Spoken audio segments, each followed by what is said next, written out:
We're going to try out 4 new tools today from our friends at Fanttik, so let's get started. This video is sponsored by Cruiseman's Garage Honda Goldwing Maintenance Video Series. Hey everybody, welcome back to Cruiseman's Garage. Today we're going to do something kind of special. I've got a real tool haul here from our friends at Fanttik. They've sent over some things for me to test and to review.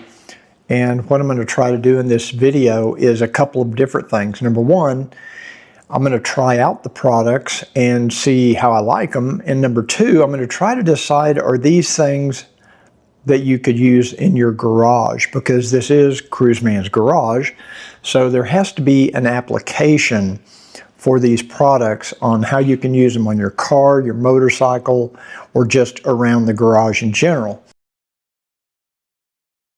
First up, we're going to take a look at the G9 Nano spin scrubber. Let's unbox it, take a look at what's inside. User manual, storage bag, looks like a pipe cleaning brush, several different brush heads that can be interchanged, and then a little base that opens up with some other little pads inside, and of course a USB charging cable. The unit itself feels very solid. It's got plenty of heft to it, but yet it's comfortable in the hand. It's got that typical Fanttik quality. It just feels very well made. Accessories are attached to the spin scrubber by what looks like a 3/8 inch socket drive, but it's not. It's a different size. I think it's 9 millimeters. On the bottom, you've got a USB-C charging port. You simply press the button to start the unit. It only has one speed. I believe it's about 200 RPM.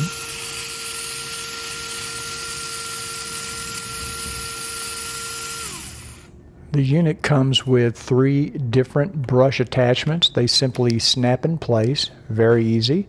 This is the largest brush. You can see what it looks like while it's running. Just using my hand to touch the brush, you can tell it's got quite a bit of torque. You can't bog it down just by pressing on it. So I was trying to come up with something to test out this little spin scrubber. I've got this mat that my friend Dale gave me, and it has gotten some stains, as you can see here. You can see these stains in here, and I'm going to try to use this little spin scrubber on this mat. So I'm going to use some Robo Bubble interior cleaner, I think. Let me see if I can find it there. Yeah, foaming interior cleaner. Let's spray this pretty liberally on here, and let's see how the spin scrubber does. One thing you might notice is how quiet this spin scrubber is. It makes hardly any noise at all, and it's got a lot of torque. You can really press down on this brush and you will not bog down the motor. Oh, it's perfect for this kind of an application. I think it's going to work perfectly. I can see this brush being used to clean spots and stains off of automobile carpet. So if you have a stain on your carpet or your mat in your car, this would be perfect for those types of applications. And I'm going to grab a microfiber and we'll blot this off and see how it looks. I mean, you can see what's coming off of there.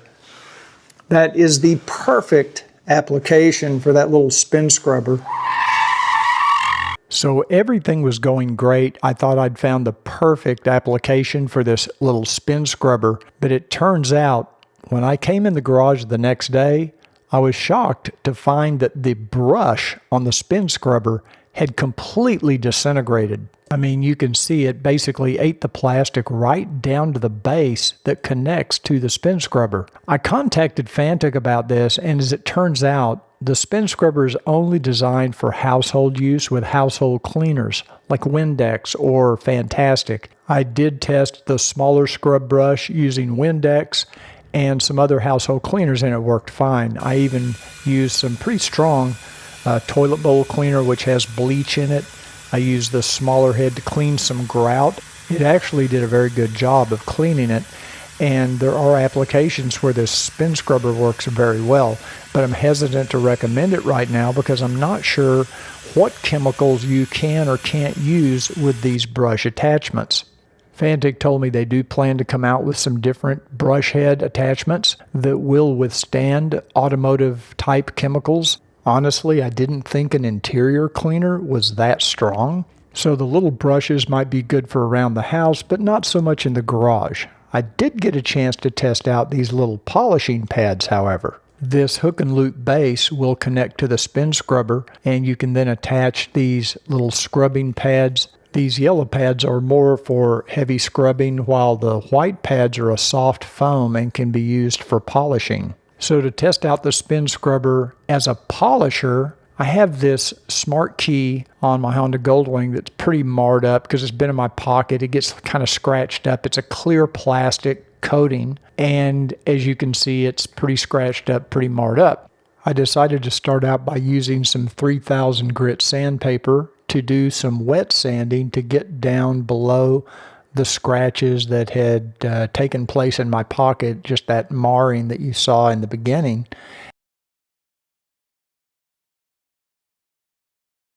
And after I did the wet sanding, I decided to use some Griot's correcting cream on this little polishing pad.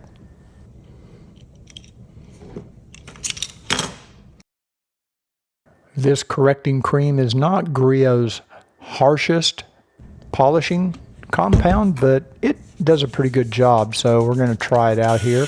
Now, I go over this for quite some time. I'm not going to show you the entire time. I probably spent 2 or 3 minutes polishing out this key. I'll speed it up here a little bit.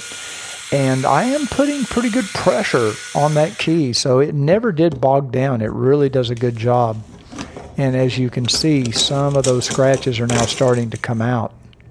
Oh, it's definitely taken off more. It's definitely getting some more of those scratches out. I was really impressed with how much torque this little spin scrubber has.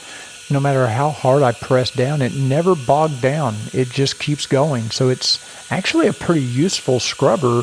They just need to resolve the brush issue.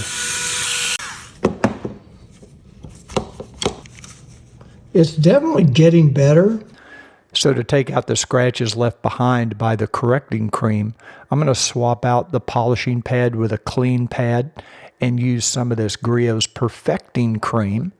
That is their finest final polish, you might say, and that should give us a much better finish.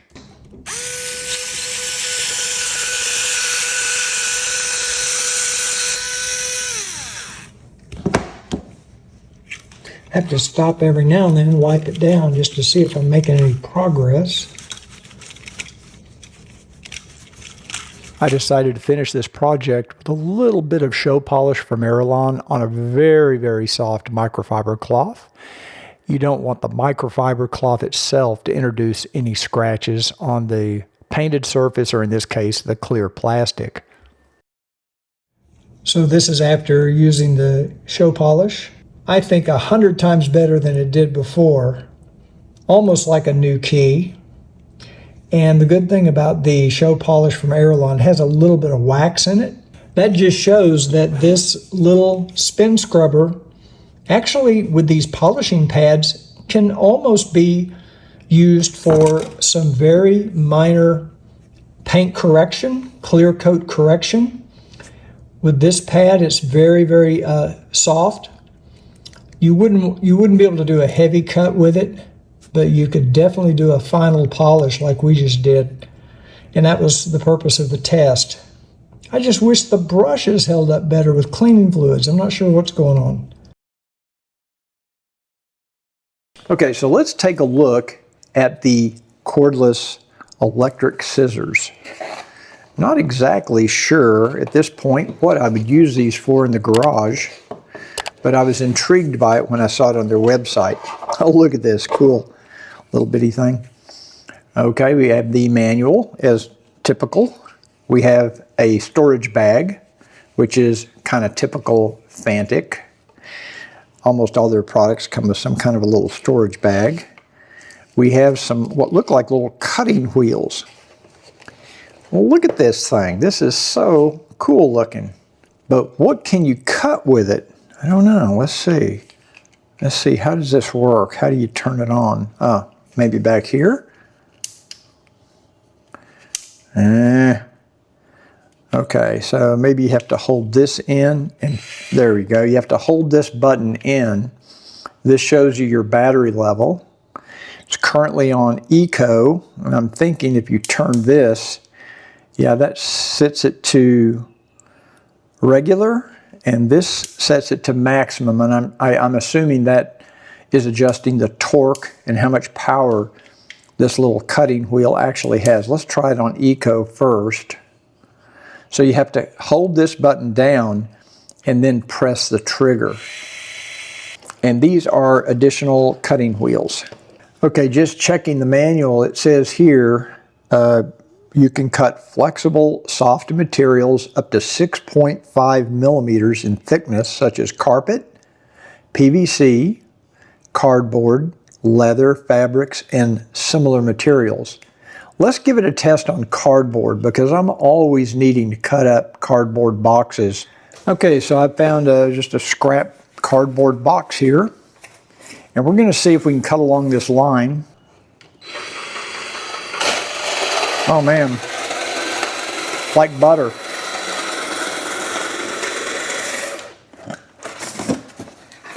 Okay, that was pretty good. And just about as fast as I can push it, it doesn't bog down.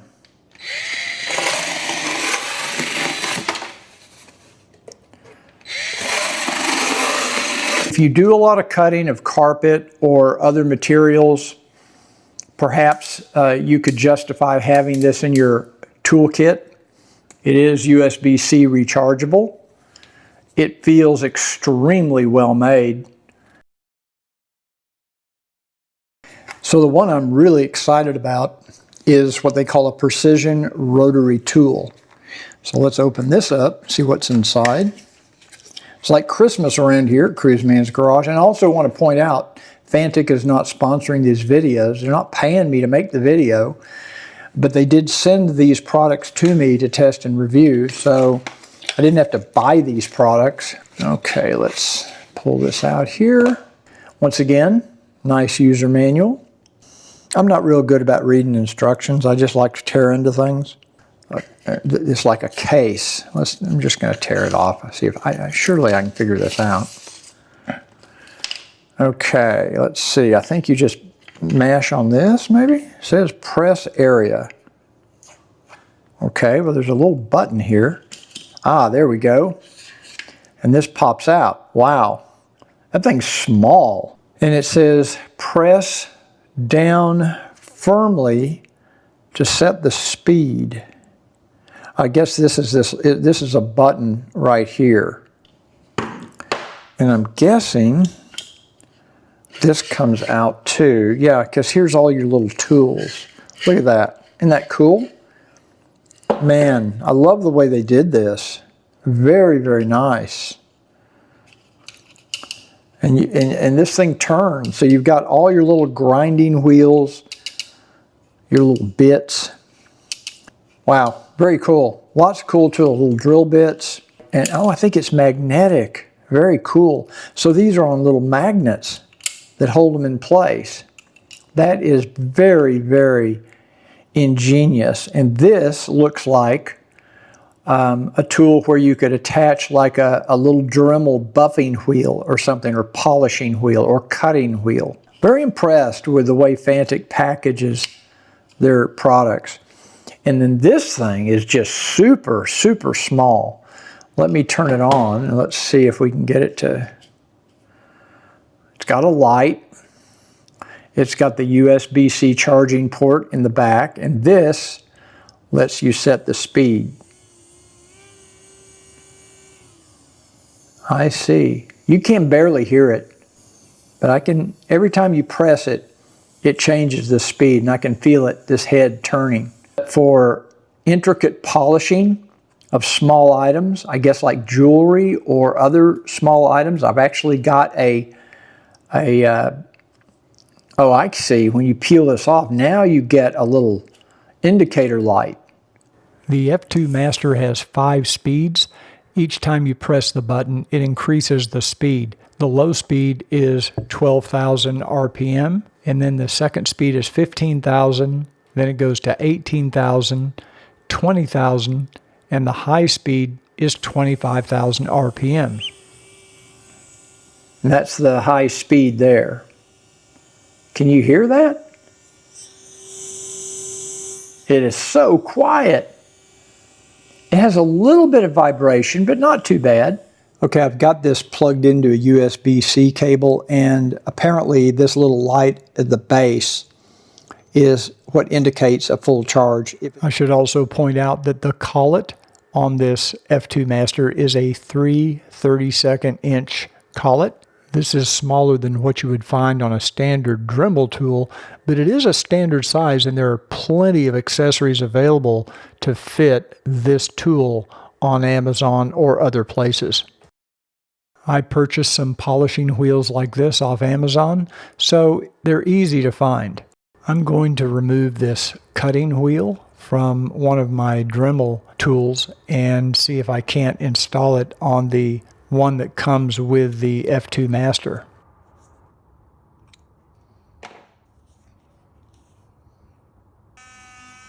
So as a quick test, I'm just going to see if I can use this little cutting wheel, which is really not made for wood. They do make some for wood. See if I can cut through this little piece of bamboo that I've got. Just see how well it cuts through it.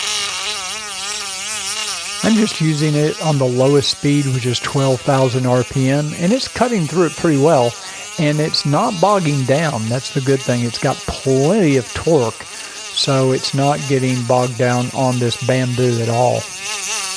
You might wonder, how am I going to use this in my garage as a motorcycle tool? I am oftentimes faced where I need to grind down a little piece of plastic. I can see using these little grinding wheels to hollow out a little piece of plastic where I don't need anything with a lot of power.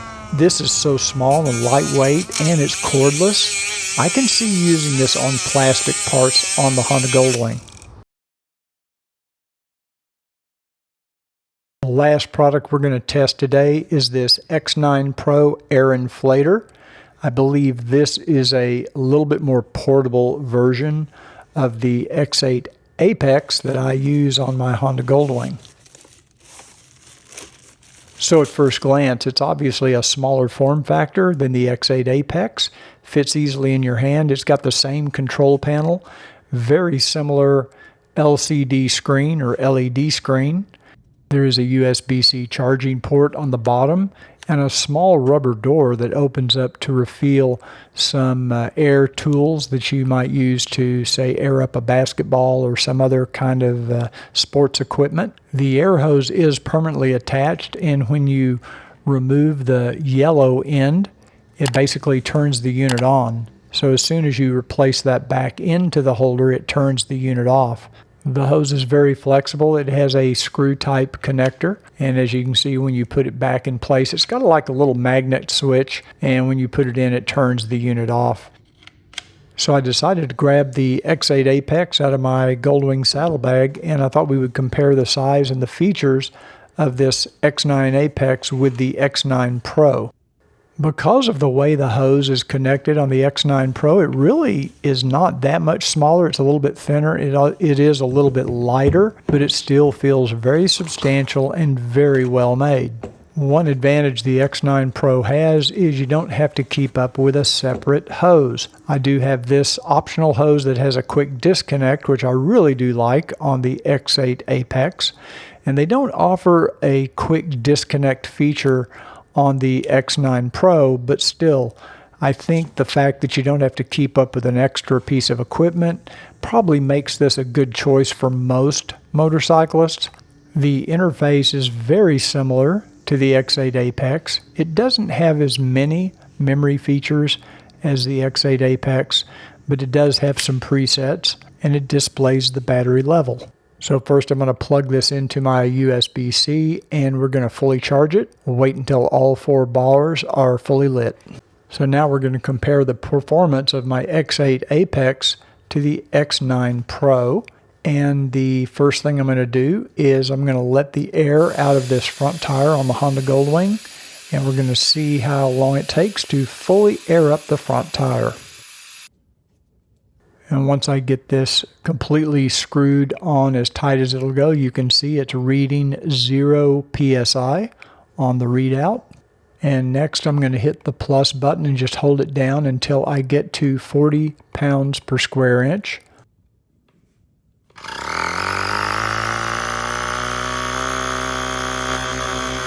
So I'm going to speed up the video so you don't have to sit here and wait through 3 minutes. So basically it took about 3 minutes and 18 or 3 minutes and 19 seconds to fully air up an empty front tire on this Honda Goldwing. Now the unit does not feel hot at all. It's very cool, which is a good thing. Okay, let's undo this. Oh, now the hose is a little warm. I do feel the heat in the hose, but not on the unit itself. And then, you know, one thing I do like is to turn the unit off. You just simply put this back in its little holder and it turns it off. Very cool. Now, I would probably let it cool down in between if I was going to do 2 tires. And remember, this is a worst case scenario. This is a completely flat front tire on a Honda Goldwing. Let's try my old standby here. I'm going to hook it up. Now, what I do like about this, I bought the quick disconnect hose. So I do like that. That makes it a little easier to hook up. Actually, before I do that, let me take all the air out of the tire. Again, we're going to get it completely flat. We want this to be a fair comparison. Okay, so we've got this one hooked up. We're ready to try it. It's set to 41 pounds. Let me go down to 40 just to make it an even comparison. And I'll try to hit both of these at the same time. The X8 Apex is definitely a little noisier. Okay, so you can see this unit does have a little bit stronger pump. It is a little bit faster. It appears to be about 30%, maybe 33% faster, airing up a tire from completely empty to 40 pounds, a front tire of a Honda Goldwing anyway. The hose is a little warm, not bad. The unit itself is not. It's cool all the way around, no heat. It did use up 25% of the battery based on the display. This one, let's see, it still shows fully charged. Interesting, isn't it? So this one definitely is faster. This one also has the advantage of it's got a USB-A output. You can use this as a power bank if you needed to charge your cell phone. Both of them do charge via USB-C. They both do have a light. This one, maybe you have to turn it on. Maybe you have to pop this out. I'm trying to figure out how to get the light to come on. Huh, there we go. So you do have to have this out. If you plug it back in, that turns all the power off. So you have to have it powered up. Okay, so there's a light. It's not anything as substantial as the light on the bigger unit. Nice unit. I like the fact, I don't know what the power button does. I guess you can turn it off with this out, and it's going to take up less space. So I am going to say the X9 Pro is a success. This is how I first got involved with Fanttik, is through their inflators.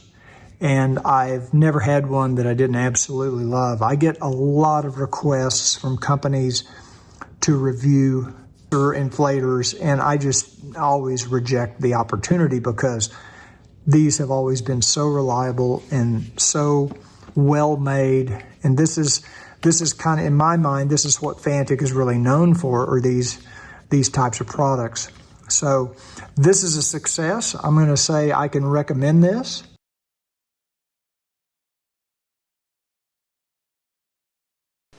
So let me wrap this up by going through each of these products and telling you which ones I think have a real application in your garage. Not so much in your home, but in your garage. I would like to remind you that all of these products are available on Amazon. I'll put links in the description of the video if you're interested in any of these. My biggest disappointment was the spin scrubber, only because of the brush failing on me. I wouldn't have thought the interior cleaner would cause a brush to dissolve. I had also tried a brush with a product called Abracadabra. It also destroyed the brush. So I'm not sure what chemicals this can be used with, or these brush attachments can be used with. I did use it with some bleach products and it worked fine, didn't have any issues. I've tried it with Windex and some all-purpose cleaners and it did not cause an issue. So hopefully Fanttik will resolve that and get that dealt with and redesign these brushes so that whatever the glue or whatever the plastic is in here is more chemical resistant. I also like the design of this base. I kind of wish the base was a little bit longer and they had made a slot where you could just set this down inside the base. I also do like the little polishing pads. Now that worked excellent, and I will keep this and I will use this, if for no other purpose, just for those little polishers, because I could definitely do some paint correction, clear coat correction with that little polishing pad. And you can actually buy 1 to 1.5 inch polishing pads with hook and loop fasteners on the back. You can buy those on Amazon in all different shapes and sizes and colors. I'm going to say 50-50. Yeah, but it's really more for household use right now. I don't know that it really has a garage application. The little rotary tool, love it. I will use this. Very well made. They also make a Pro model that's a little bit beefier than this. Hopefully I'll get a chance to try it. This is really more of a precision for mostly for people that work with wood and woodworking, but I'm going to be using it to polish little pieces of plastic and do a little grinding. I will definitely use this. I think I can recommend it, but I would advise you to check out the Pro version, which is a little bit beefier. As far as the electric scissors, this is a product I doubt that I will use in the garage. I think this is for somebody that does a lot of cutting of vinyl, other materials. I don't do that much of that, so I don't know that I'm going to use this enough to really justify having that tool in my garage. I think I can do just about everything this does with a utility knife. Good product, very well made. If you have a need for something like that, yeah, I could highly recommend it from the quality, but in the garage, I don't know that it has a use. Now, this little portable tire inflator is a definite win. That's a definite plus. Had they had this model before I had my X8 Apex, I probably would have purchased this one just because of its lighter weight, its size. The motor is not quite as powerful as the Apex, but it's powerful enough. For a motorcycle, it's fine. Now, if I was going to use this on a car, I'm not sure. I didn't test it on car tires. I basically think of this for motorcycle use, and I think this is a big plus. It's about $20 cheaper than the X8 Apex. And it's got a nice form factor. I love the fact that the little hose is built in. I wish it had a quick disconnect, but you know, I'm being nitpicky. A definite thumbs up for the X9 Pro air inflator. So anyway, thanks for joining me today. If you like this video, please give the video a thumbs up. And don't forget to click the little subscribe button down below if you haven't done so already. Now coming up, I'm going to be reviewing a couple of pressure washers from Fanttik, so you want to make sure you subscribe so you see that video when it comes out.